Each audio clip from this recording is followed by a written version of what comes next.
अभी कल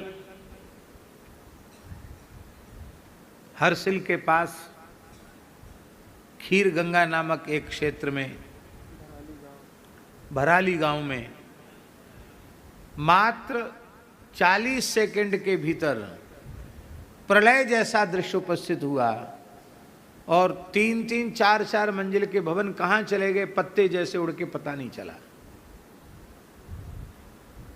अभी कितने लोग मारे गए हैं भगवान जाने, सरकारी सूचना तो कम की है, लेकिन इतने होटल और इतने पूरा बाजार का बाजार बह गया, लोग अपने को चिल्ला तक नहीं पाए, एक दूसरे को पुकार तक नहीं पाए और सब देखते देखते समाप्त हो गया। ये सब क्या है? तपस्या के क्षेत्र में, धार्मिक क्षेत्रों में होटल खुल गए। उन होटलों में आप जिसका भी मांस खाना चाहो सब मांस उपलब्ध है, मद्य उपलब्ध है, सुरा सुंदरी सब वहाँ उपलब्ध होने लग गई। तो क्या तीर्थ के देवता प्रकुप्त होकर कुछ बदला नहीं लेंगे? क्या प्रकृति का तुम जिस प्रकार से दोहन नहीं, शोषण कर रहे हो, विनाश कर रहे हो, क्या प्रकृति तुम्हारा विनाश नहीं करेगी? और ये सारी जो विप्लवकारी घटनाएं घट रही हैं, इसके मूल में है गोहत्या। गोवध का भी ये भयंकर दुष्परिणाम है और लोग मान नहीं रहे हैं, स्वीकार नहीं कर रहे हैं। भूकंप आ रहे हैं, कहीं जल प्रलय, कहीं अग्नि प्रलय, तरह तरह के प्रलय आरंभ हो चुके हैं, लेकिन लोग फिर नहीं चेत रहे हैं। और लगता चेतेंगे भी नहीं, तब तक नहीं चेतेंगे जब तक बहुत बड़ी संख्या में ये गो विरोधी समाप्त नहीं हो जाएंगे, तब तक लगता इनको होश नहीं आएगा। ये तो भारतवर्ष की धरती का प्रभाव सो गया है इस समय। इस समय भारत भूमि का महात्म्य अपनी जागृत अवस्था में नहीं है। इस समय भारत भूमि का जो दिव्य महात्म्य है वो प्रसुप्तावस्था में है। क्यों चला गया प्रसुप्तावस्था में? उसका मूल कारण है धर्म प्राण भारतवर्ष की धरती पर गोवध जैसा भयंकर पाप हो रहा है। इसलिए भूमि का महात्म्य सो गया है। हम भगवान का स्वरूप है ये श्रीमद् भागवत, इनकी साक्षी में, और भगवान का स्वरूप है ये गौ माता, और आप सब संत भी भगवान के ही स्वरूप हैं। इन सबकी साक्षी में हम ये बात आपको बोल रहे हैं कि यदि भारतवर्ष में गोवध पूरी तरह प्रतिबंधित हो जाए, गोवध के कलंक से भारतवर्ष की धरती विमुक्त हो जाए और गो रक्षण और गो संवर्धन की एक राष्ट्रीय योजना का विधिवत निर्माण हो जाए, एक स्वतंत्र आयोग बन जाए और उसका स्वयं प्रधानमंत्री ही उसका स्वयं ध्यान देकर के कार्य देखें, इस देश की कृषि गो आधारित हो जाए, इस देश की चिकित्सा गो आधारित हो जाए, इस देश की शिक्षा गो आधारित हो जाए, गो आधारित शिक्षा, गो आधारित चिकित्सा और गो आधारित कृषि। शिक्षा का अर्थ है कि गाय के संबंध का ज्ञान प्राइमरी से लेकर स्नातक तक छात्र की अवस्था, उसकी योग्यता के अनुसार गो विषयक विज्ञान पढ़ाया जाना चाहिए। आपकी गाय के प्रति अगाध श्रद्धा है, इसलिए भगवान ने जिस जिस पद पर आपको भेजा, आपने कुछ न कुछ बढ़िया काम गाय के लिए किया। पर जो आईएएस अधिकारी बनकर आ रहे हैं और जो सारी सरकारी योजनाएं बनाते हैं, उनको यही पता नहीं है कि देसी क्या है, जर्सी क्या है। गाय को वे एक पशु ही मानते हैं, उनकी तनिक भी श्रद्धा गाय के प्रति नहीं है। जो चीज़ नहीं खाना चाहिए वो खा रहे हैं, जो चीज़ नहीं पीना चाहिए वो पी रहे हैं, और जो नहीं करना चाहिए वो कर रहे हैं। वो इनके संस्कार स्वयं ही समाप्त हो चुके हैं। वे भला गोरक्षण की योजना कैसे बनाएंगे? तो इसलिए शिक्षा के माध्यम से गोभक्ति जगानी चाहिए। गो आधारित चिकित्सा, गो आधारित शिक्षा, गो आधारित कृषि, खूब सब्सिडी दे गवर्नमेंट, पर उसी को सब्सिडी दे जो गो आधारित कृषि करे। कितने लाख करोड़ फर्टिलाइजर्स के लिए मंजूर करती है? रश्मि भाई बताते, हम तो भूल जाते हैं संख्या। हैं 2 लाख करोड़।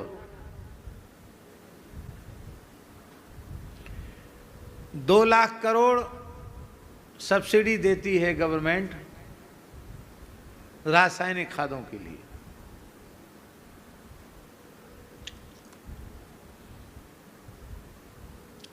दो लाख करोड़।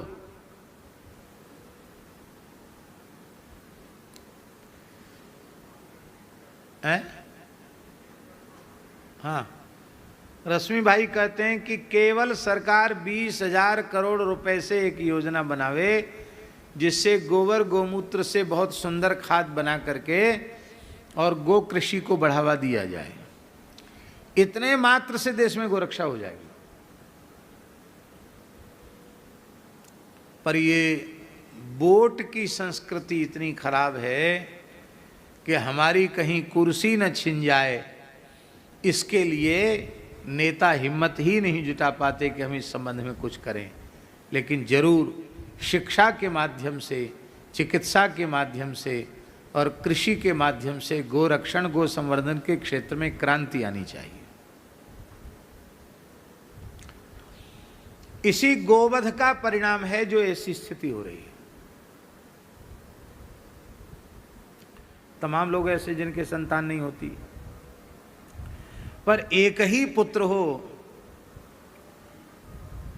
और उसके कथनचित हाली बीमारी से मृत्यु हो जाए, दुर्घटना में मृत्यु हो जाए, तो पिता माता पर क्या बीतेगी? ऐसी घटनाएं घटती हैं। फिर पिता माता का जीवन बहुत कष्टमय हो जाता है। उनको, वे उस कष्ट को भुला नहीं पाते कि एक ही लड़का था, देखो इतना बड़ा था, इतना अच्छा था और चल बसा।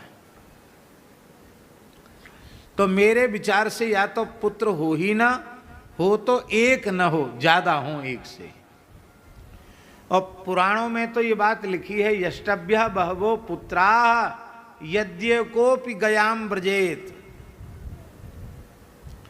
अनेक पुत्रों को जन्म देना चाहिए। क्यों? क्योंकि उनमें से एक बेटा तो कम से कम गया जी जाकर विधिवत श्राद्ध तर्पण करेगा, जिससे पूर्वजों की, पितरों की मुक्ति हो जाएगी। यद्यकोपि गयाम व्रजेत। इसलिए बहवः पुत्राः यष्टव्याः, बहुत पुत्रों को जन्म देना चाहिए। आज हिंदुओं की संख्या निरंतर घटती चली जा रही है। बहवा की क्या चले, एक भी नहीं हो रहा है। और अब तो विवाह करके भी लोग कहते हैं हमने फैसला कर लिया, हमको संतान चाहिए नहीं। अरे मूर्खाधिराज, संतान नहीं चाहिए तो ब्याह काहे के लिए किया तुमने? केवल वासना पूर्ति के लिए? यदि इतने घृणित विचार की पूर्ति के लिए आपने विवाह जैसा पवित्र संस्कार किया है, तो मलमूत्र की नाली के कीड़े में और इस प्रकार के विषयी भोगी जीव में कोई अंतर नहीं है। वो वस्तुतः मलमूत्र का कीड़ा ही है। इसलिए हिंदुओं की संख्या घटना अच्छा नहीं है। हिंदू की संख्या बढ़नी चाहिए। कम से कम 3 पुत्र होना चाहिए। कम से कम 3 पुत्र हो, 2 पुत्री हो, 5-5 संतान तो एक एक के हो। 3 पुत्रों में एक कम से कम अच्छा संस्कारवान होगा तो बाबा जी बन जाएगा। बाबाजियों के फैक्ट्री बंद हो रही है। न तो आसमान से बरसते हैं, न धरती फोड़ के निकलते हैं। अब गृहस्थ लोग संतान ही पैदा नहीं करे तो साधु कोई कैसे बनेगा? अच्छे संस्कार उनको नहीं दिए जा रहे हैं। एक कम से कम अच्छे संत बने, एक कोई फौज में जाए, अच्छा देश के लिए लड़े, राष्ट्रभक्त हो, और एक कम से कम घर में रहकर पिता माता की सेवा करे, घर का काम धंधा देखे या खेती चाकरी नौकरी जो हो वो करे और घर में पिता माता का ध्यान रखे। अब एक ही बालक होते हैं, एक ही बालिका है, एक ही बालक है, दोनों को विदेश भेज दिया। मैया बाप बूढ़े बेचारे, इनका कोई खबर लेने वाला नहीं। ये विदेश भेजने की परंपरा भी बहुत अच्छी नहीं है।